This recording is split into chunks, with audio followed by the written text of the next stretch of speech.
Olá, eu sou Jaqueline Casanova e apresento a partir de agora um programa especial sobre os 30 anos do Plano Real. O Plano Real foi instituído em 1994 pelo presidente Itamar Franco, com o objetivo de conter a hiperinflação, o dragão da inflação que derretia o poder de compra do consumidor e impedia qualquer planejamento do empresariado. Para se ter uma ideia, a inflação era de cerca de 50% ao mês e a poupança naquela época chegou a render cerca de 1000% ao ano. Foi então que o Plano Real foi instituído em 1994 para conter essa alta de preços desenfreadas e criar uma moeda estável. O presidente Itamar Franco, então, nomeou o ministro da Fazenda, Fernando Henrique Cardoso, que formou uma equipe de economistas para projetar e implantar o Plano Real.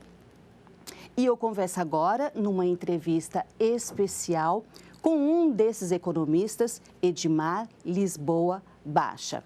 Edmar Lisboa Baixa é economista com PhD, já atuou no setor público, privado e acadêmico. É uma das referências no Brasil quando o assunto é economia. Ele já foi presidente do BNDES e também do IBGE e participou também da formulação do Plano Cruzado na década de 80 com o presidente José Sarney.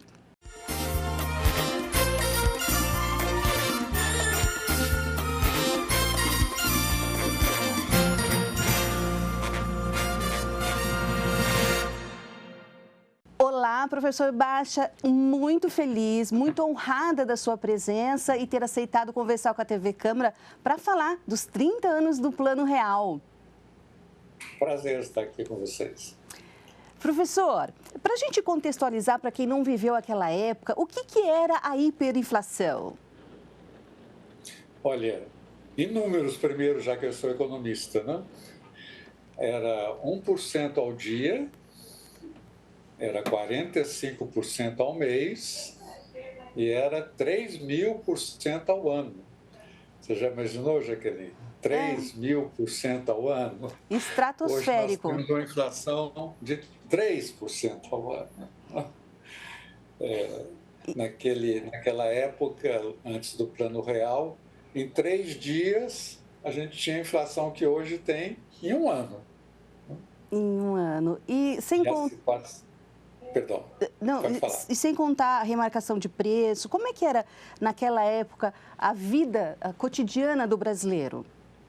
Deixa eu só te contar uma história que se passou numa fazenda aí perto. Aqui de Rio Preto? Não era bem Rio Preto, não, mas era no interior de São Paulo. Os trabalhadores da fazenda, uma fazenda importante, criação de gado, tinham bastante trabalhadores, mais de 1.000. E eles pediram ao dono da fazenda que não contasse para eles o dia em que eles, trabalhadores, iam receber o seu salário mensal. E mais, que variasse o dia do mês em que o dono da fazenda pagasse os salários para eles. E ele só soubesse no dia e na hora, dependendo, um dia variado. Imagina que loucura. E por que seria? Por causa que não havia esse controle, a população não sabia quanto custavam as mercadorias, o que era caro, barato, o que se comprava hoje com o salário, não comprava daqui a um mês? Era pior que isso, era em São Carlos. Ah, São Carlos, sim, aqui perto. Por quê? Porque os trabalhadores todos na fazenda, eles compravam no supermercado ali pertinho da fazenda. A cesta mensal deles, uma vez que eles recebiam salários. E o que acontecia? Que o supermercado no dia 30 de cada mês, porque sabia que no dia 1º os trabalhadores iam estar com uma grana na mão, aumentava os preços de 30% em relação aos que estavam anteriormente, porque sabia que os trabalhadores iam ter dinheiro para pagar. Então, o que os trabalhadores queriam? Né? Enganar o dono do supermercado, para chegar no supermercado com a grana na mão antes do aumento do 30%. Sim. Você vê o absurdo que era viver nessas circunstâncias, né? O salário não tinha poder de compra, o salário derretia no bolso do trabalhador, né? Depois que ele recebia a grana, né? Ele tinha que ir correndo para o supermercado para poder gastar tudo, entendeu? Antes que os preços subissem. Era uma corrida louca, em que, obviamente, exceto nesse caso, né, eu não sei o que o dono do supermercado tentou fazer, né, porque a razão, porque os trabalhadores disseram para o dono que não informe a nós, porque não queria que nenhum deles, né, fosse subornado pelo dono do supermercado para contar o dia, né, e fossem todos lá rapidamente, antes das maquininhas fazer tchac, tchac, tchac, tchac, tchac, e aumentar 30% os preços dos produtos. Né? Eram Então, uns. você vê, isso eu acho que ilustra bem como era impossível, né? Viver naquelas circunstâncias para os trabalhadores, né? Que viviam da mão para a boca, né? Ao contrário do pessoal que era mais rico, né? Que tinha acesso às contas remuneradas no banco, né? E aí deixava o dinheiro rendendo no banco, né? Porque tinha de sobra. E aí conseguiam ganhar da inflação, porque os juros, né, mais do que compensavam a taxa de inflação. Mas era um jogo, eu diria, a palavra correta é desumano, né, em relação à classe média e pobre brasileira. Sim. Professor, e como que o Plano Real foi elaborado, projetado? O senhor entrou nessa equipe econômica do Fernando Henrique Cardoso, o senhor recebeu um telefonema dele, que o senhor tinha que ir para Brasília. E como é que foi a semente do Plano Real? Não, quando nós chegamos em Brasília, a ideia era simplesmente fazer uma arrumação da casa, né? Porque o Collor tinha sido impedido, o Itamar entrou no lugar dele, com 2 anos só pela frente, né? E antes do Fernando Henrique ser ministro da Fazenda, nos últimos 7 meses anteriores, né? O Itamar já tinha demitido 3 ministros da Fazenda. Né? Então havia muito. E além disso, o Congresso estava totalmente dominado por um negócio chamado a crise dos anões do orçamento, que era um escândalo enorme que tinha havido já naquele tempo na Comissão de Orçamento da Câmara. Né? Portanto, a situação política também era muito fluida, né? E a perspectiva era que quem ia ganhar as eleições era o Lula. Né? Enfim. Então, era uma situação muito ruim. A gente falou, olha, não dá para fazer muita coisa, a gente vai tentar fazer aí uma arrumação de casa para ver se dá para, com isso, ganhar a eleição e a gente fazer um plano lá na frente, depois que entrar um presidente com 4 anos de mandato em 95. Né?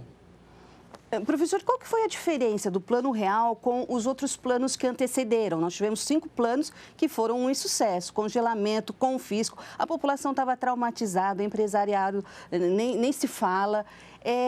Qual que foi a diferença que o senhor acha que fez com que o plano realmente surtisse efeito e, principalmente, a população, a sociedade aderisse?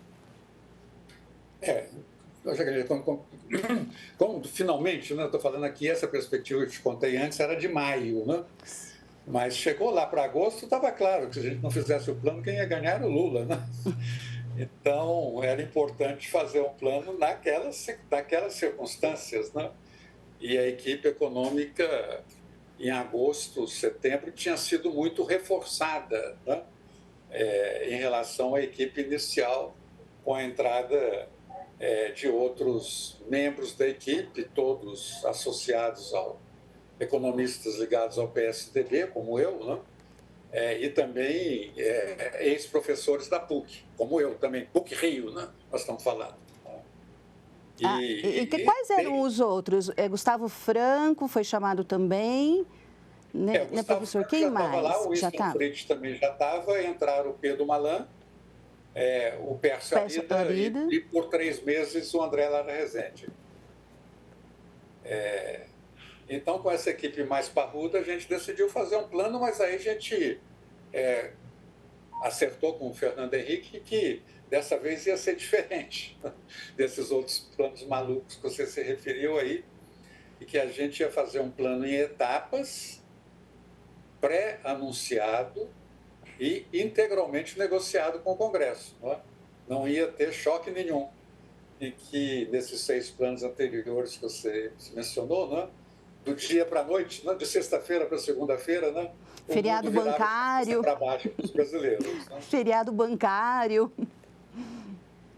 Todo tipo de maluquice, E o plano então, isso. E o plano real, como é que ele seguiu? Não, então nós decidimos que vamos fazer um plano, como eu te disse, vai ser em etapas e vai ser pré-anunciado e vai ser negociado com o Congresso. Então, em 12 de dezembro, se eu me recordo corretamente, Fernando Henrique apresentou ao Congresso o plano. As 3 etapas era, primeiro, a gente ia fazer o equilíbrio do orçamento do governo, íamos equilibrar as contas do governo, que era uma pré-condição. Para isso, a gente precisava que o Congresso aprovasse uma emenda constitucional que nos permitisse cortar 20% dos gastos obrigatórios do orçamento. E dissemos para o Congresso, uma vez que vocês façam isso, nós introduziremos a segunda etapa do plano. A segunda etapa do plano vai ser a unificação do sistema de indexação. Esse que o economês aí quer dizer o seguinte, no Brasil, como você pode imaginar com a inflação daquele tipo, tudo era reajustado de acordo com a inflação passada. Salários, os ônibus, mensalidades escolares, aluguéis, enfim. A economia inteira estava com regras de reajuste, cada uma diferente da outra e dependendo. Os salários eram reajustados a 4 meses, os ônibus eram reajustados a cada mês, o câmbio era reajustado todo dia, e cada um de acordo com um índice de preços diferente. Nós vamos juntar tudo isso numa nova unidade de conta, que depois foi chamada de URV. A URV vai ser uma unidade de conta que vai valer um RV, $1, para vocês saberem. E nós vamos, uma vez que o Congresso aprove isso, fazer a conversão de todos os preços de salários da economia em URV. E aí, então, essa ideia era de neutralizar a inflação e equilibrar tudo. Ninguém tinha mais que correr atrás do supermercado. Entendeu? Todo mundo estava, entre aspas, dolarizado. Os salários continuavam sendo pagos cruzeiro, mas, na verdade, eles pagam... A cada dia, você podia contar que o salário seu era maior, de acordo com o dólar. A URV era uma espécie de uma moeda virtual que a gente poderia usar hoje, essa nomenclatura? A gente fez com moeda virtual porque a gente precisava de converter os salários e também lidar com a dívida pública. A gente só podia fazer isso tratando a URV também como uma moeda. E também facilitou, porque a gente já chamou o URV unidade real de valor, e já deu aquela ideia, e vale $1. E a terceira etapa do plano que a gente disse, foi uma vez que o Congresso aprove a medida provisória da URV, nós vamos introduzir o real, que vai ser igual ao URV, só que vai ser dinheiro de verdade, na mão das pessoas. E fizemos. Então, foi essas etapas, o Congresso aprovou, em final de fevereiro, essa emenda constitucional para equilibrar o orçamento. Nós mandamos para o Congresso, no final de fevereiro, a medida provisória da URV. O Congresso aprovou a medida provisória da URV em meados de maio. E em 1º de junho de 94, nós anunciamos daqui a um mês, entra o real, de verdade, no bolso das pessoas. E assim foi feito. Foi transparente? Seria isso? Porque o que não acontecia com os outros planos? Perdão? Vocês usaram a transparência em falar, olha, é isso que está acontecendo e vai acontecer. Isso foi fundamental? A gente insistia, olha, nós aqui, dessa vez, nós só vamos fazer o que nós anunciarmos e nós só vamos anunciar aquilo que nós vamos fazer. Então, essa era uma mantra fundamental do processo para ganhar a confiança das pessoas que estavam, como você pode imaginar, totalmente traumatizada, não somente pela inflação, como pelo insucesso desses seis planos anteriores. Né? Professor, e o presidente Itamar Franco, ele comprou a ideia logo no início? Como é que foi o convencimento dele e essa articulação, essa engenharia política no Congresso? O senhor participou dessa fase de articulação no Congresso também? E o Itamar Franco, como ele deu carta branca para vocês? O Itamar, obviamente, como todo outro político, queria mais pressa, né? Eu, quando apresentei, foi o ministro Fernando Henrique me levou para conversar com o presidente Itamar Franco em setembro, né, de 93. Eu expliquei para ele linhas gerais do plano, mas disse que ia levar algum tempo até a gente fazer todas essas etapas que a gente precisava cumprir, né? Inclusive a negociação com o Congresso. E aí pedi depois para ele sair num autógrafo para ele dar para os meus filhos, um autógrafo. Mostra para a gente. Mostra para a gente, professor. Pedi um autógrafo, que hoje eu tenho pendurado aqui. Não sei se dá para ler. O que ele escreveu, professor? Está escrito para Júlia e Carlos Eduardo, meus dois filhos. O abraço amigo e o meu desejo, que peçam, entre aspas, muita velocidade ao querido pai e benefício do nosso Brasil, 18/8/83, Itamar Franco. Não dava para esperar, né, professor? Ele pediu muita velocidade, mas esperou 9 meses até a criança nascer, né? Sim, sim. E o Congresso, como é que foi a articulação com o Congresso daquela época? E também lembrando, em relação à população, a gente naquela época o telefone era com fio, nem todas as famílias tinham telefone, quer dizer, a gente vivia numa outra era de comunicação. Isso facilitou ou dificultou? Não, a gente fez um esforço de comunicação muito grande, né, com os meios de comunicação então disponíveis, as televisões, os rádios, entendeu? A gente estava explicando. E o fato da URV valer $1, entendeu? Facilitou muito, né? O Neguinho agora vai ganhar em dólar. Vai ganhar como se fosse rico, né? Que antes só tinha acesso a dólar. Então, isso facilitou muito a comunicação, né? O Gustavo Franco tem uma história muito engraçada, que ele acreditou que o plano ia dar certo uma vez em abril, que ele estava passeando aqui na praia em Ipanema, e ele olhou um quiosque aí desses que vende água e coco e sorvete, né, em Ipanema, e viu que tinha uma placa, né? Um coco igual a uma URV. Aí o Gustavo falou assim, o plano vai dar certo. Se um coco custou uma URV, é porque o URV pegou. Pegou, a população aderiu, né? E teve também a história do frango, né? O frango também virou um símbolo do Plano Real. Não, virou um símbolo depois, né? Depois que ele fez sucesso. Antes dele fazer sucesso, foi uma dificuldade só, né?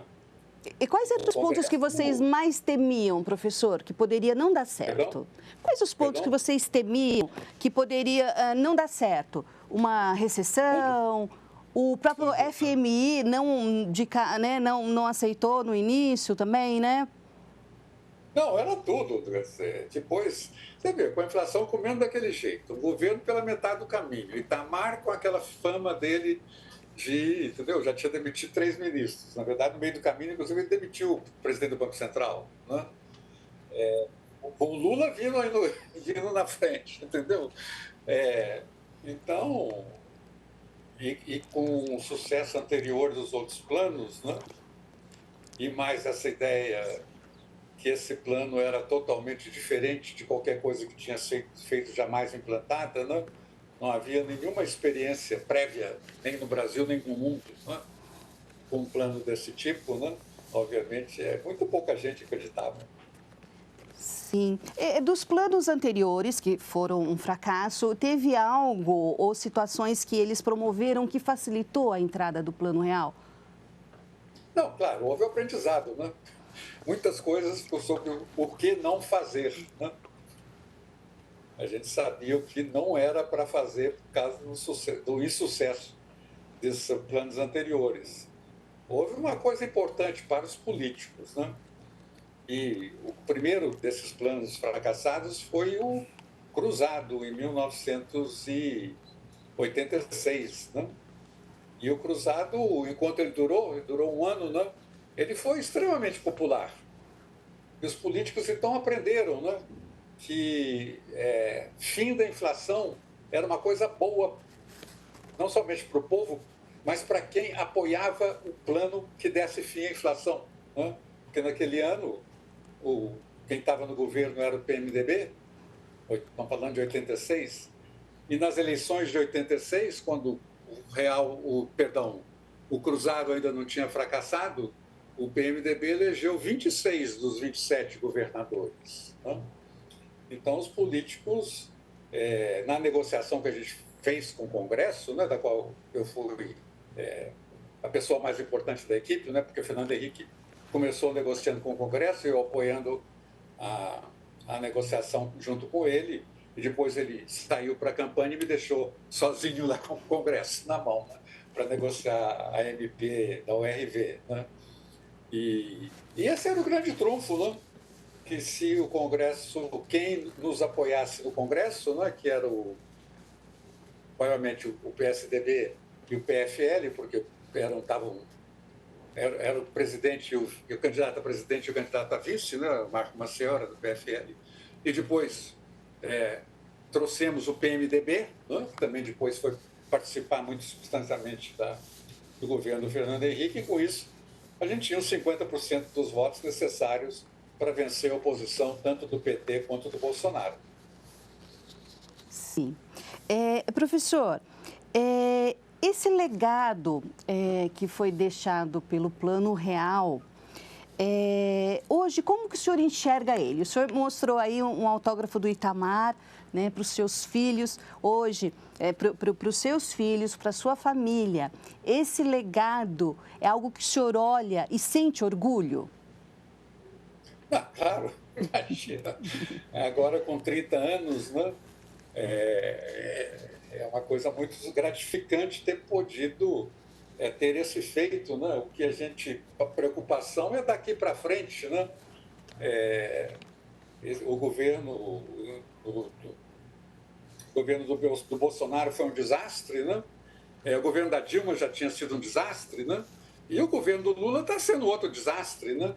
Então, nós temos um problema grave, né?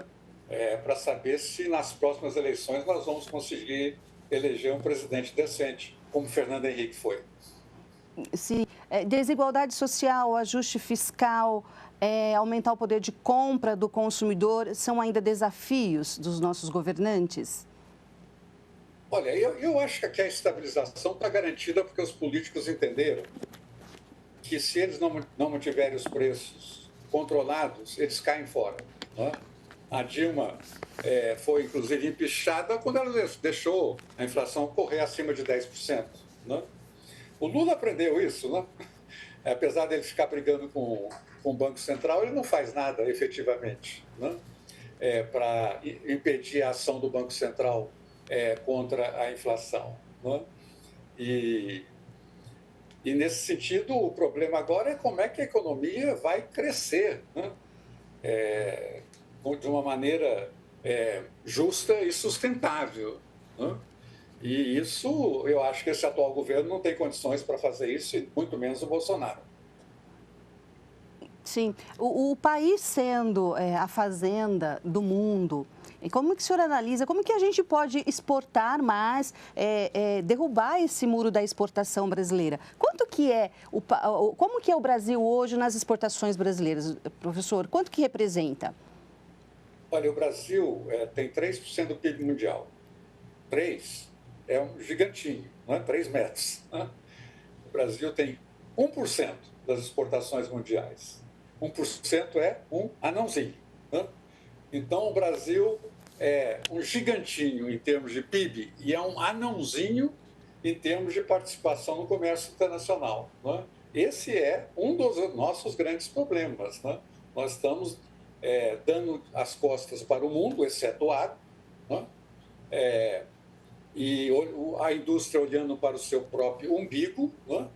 E praticando preços surreais de exploração do consumidor nacional. Sim.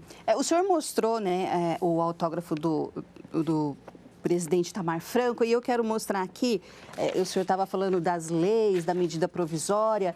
Esse livro aqui, não sei se o senhor lembra, o Fernando Henrique, ele publicou no final do mandato, que é um resumo, né, um balanço do Plano Real. E aqui ele fala, o Plano Real derrotou a inflação, foi a morte da inflação no país. O senhor concorda com isso? E só aproveitando também, a gente mostrando aqui o desdobramento dessas atitudes do governo federal na área legislativa, a gente teve aqui essa lei municipal, que foi em 7 de outubro de 94, o ex-prefeito Manuel Antunes, aqui da nossa cidade, já falecido, ele publicou essa lei que diz que no período de 2 de setembro a 30 de novembro de 94, os tributos municipais vencidos terão de forma temporária e excepcionalmente o seu valor atualizado mensalmente pelo índice adotado pela legislação federal, que era a medida provisória 596, que instituiu a URV, né? Então, o índice adotado, que seria a URV. Aqui, então, também um documento histórico da nossa cidade que mostra esse fato, esse momento histórico muito importante do nosso país. E o senhor concorda que o Plano Real derrotou, matou a inflação? Claro, derrotou. Deixa eu te mostrar mais duas coisas aqui, devem estar que você está me mostrando coisas. Né? Vou te mostrar mais duas coisas aqui. Para quem estiver interessado na história do Plano Real, esse livro aqui, recomendo. Sim, qual? São o livro de minhas memórias, né? Se chama No País dos Contrastes, Memórias da Infância ao Plano Real, foi publicado aqui em 2021 e tem um capítulo inteiro que conta as histórias todas do Plano Real. Agora, acabou de sair aqui, está fresquinho. Olha que cara bonito, ó. Cristóvão Buarque acabou de me entrevistar aqui e publicou esse livro, Conversa com Edmar Baixa, que tem muitas histórias sobre economia, sobre política, sobre educação, também sobre o Plano Real. Recomendo aí a leitura também. Sim, o senhor é uma referência em nosso país quando fala em economia, política, e por isso que a gente está muito feliz em tê-lo aqui nessa entrevista especial sobre o Plano Real. Ter entrevistado por você, Leide. Não, mas não acabou ainda. Não podemos continuar conversando? Não, perdão, desculpe, mas o meu tempo eu disse que seria terminou. curto, né? Eu tenho muito compromisso. Não tem mais nenhum bastidor do Plano Real que o senhor não tenha falado ou tenha falado e que acha importante deixar para a gente? E uma mensagem mesmo do senhor como um dos pais do Plano Real. Não tem bastidor nenhum, né? O Plano Real foi um plano... Todo jornalista quer um bastidor. O plano Real foi um plano totalmente transparente, como você disse, né? E agora tratando de comemorar e segurar o leme, né? Até a gente chegar em 2026 e conseguir eleger um presidente tão bom quanto Fernando Henrique foi. Sim. Professor, muito obrigada por sua participação aqui na TV Câmara. Uma honra enorme ter conversado com o senhor. Ok, foi um prazer. Né? Muito obrigada. Bem, e agora nós vamos acompanhar, para relembrar esse momento histórico do nosso país, 30 anos do Plano Real, o dia em que o presidente Itamar Franco anunciou o Plano Real. Acompanhe. Atenção, emissoras componentes da Rede Nacional de Rádio e Televisão para o top de 5 segundos.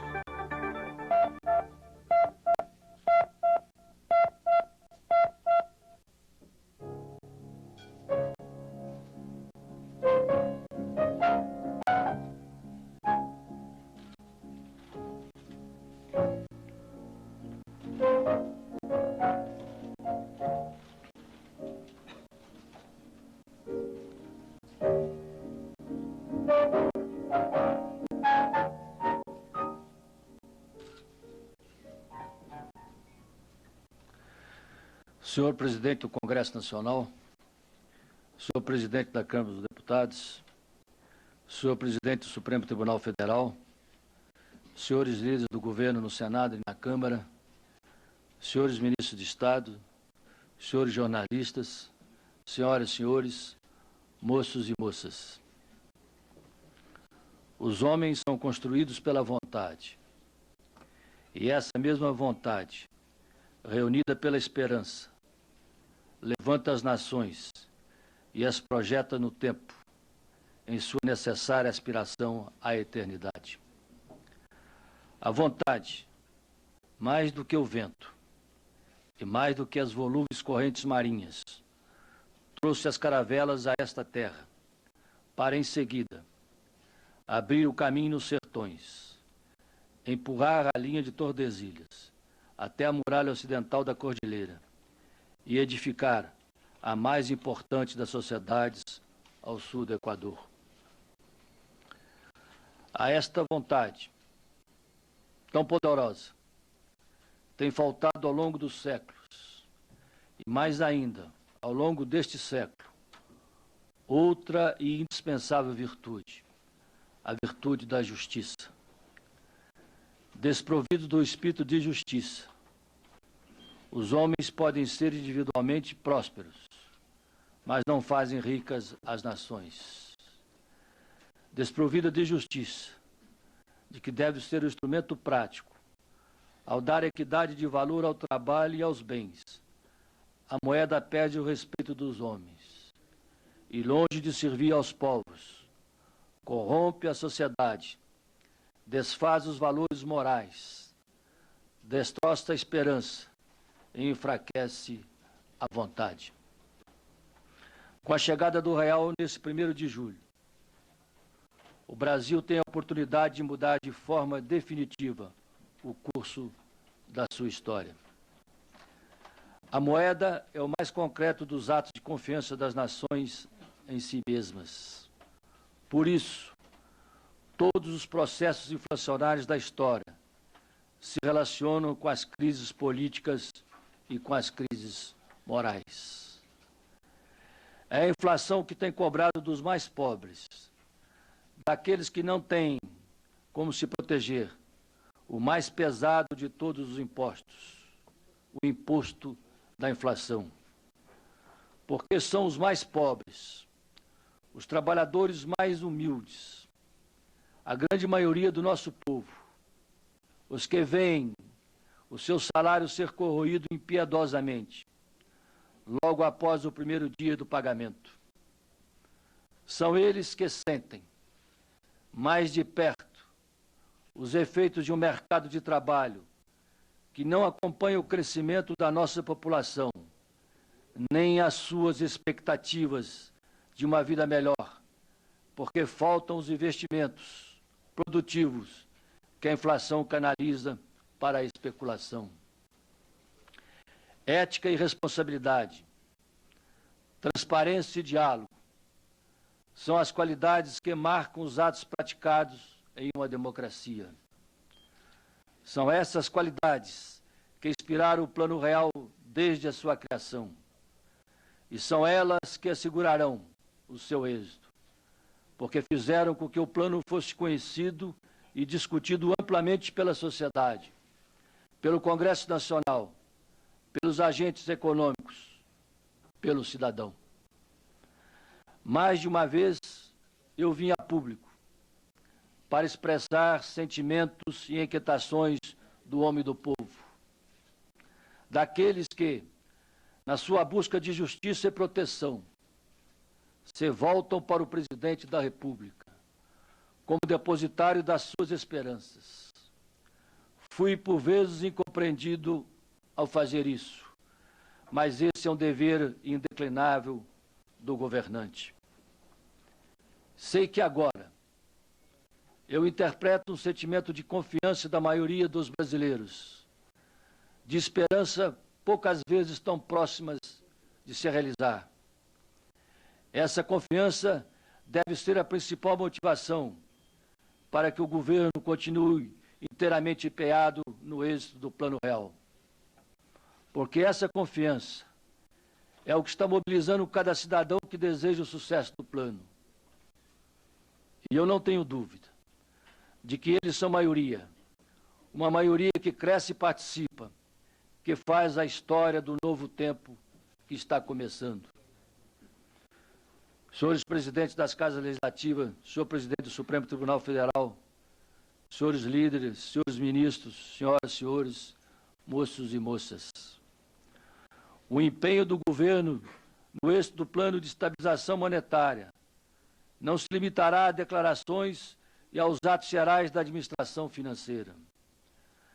Para que a moeda seja preservada, empregaremos todos os recursos constitucionais de que dispomos.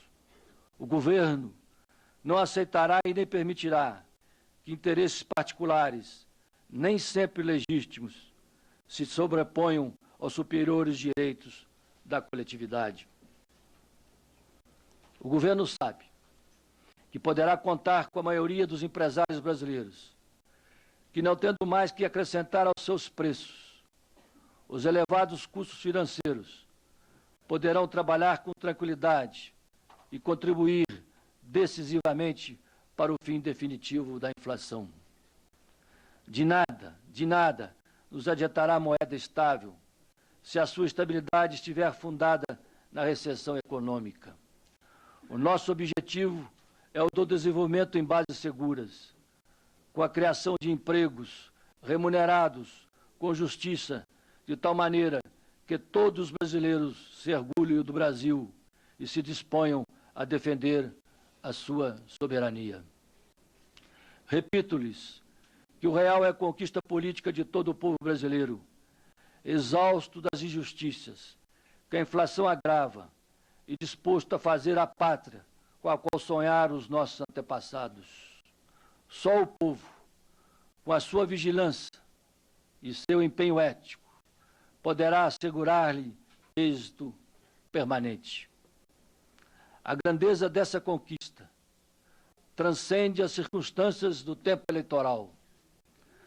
Trata-se de um esforço de toda a nação, que coube ao presidente da República coordenar e administrar, a fim de, no cumprimento impostergável dever, deixar a seu sucessor, quem quer que seja o escolhido, moeda sólida, capaz de promover o desenvolvimento sem faltar à justiça.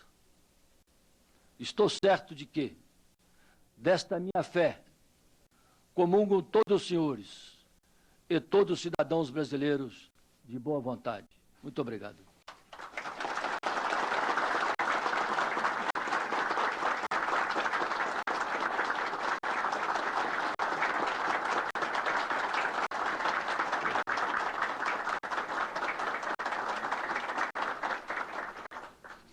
Eu passo a assinar nesse instante a medida provisória de 30 de junho de 1994.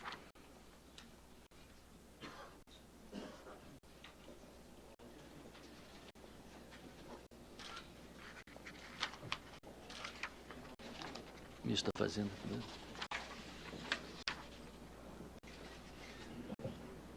Leva para cada um, depois a gente encerra a reunião.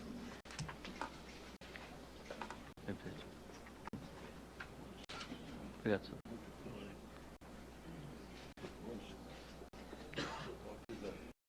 Bem, e nesse programa a gente falou sobre os 30 anos do Plano Real, um momento histórico do nosso país, para a nossa economia, o desenvolvimento da nossa nação.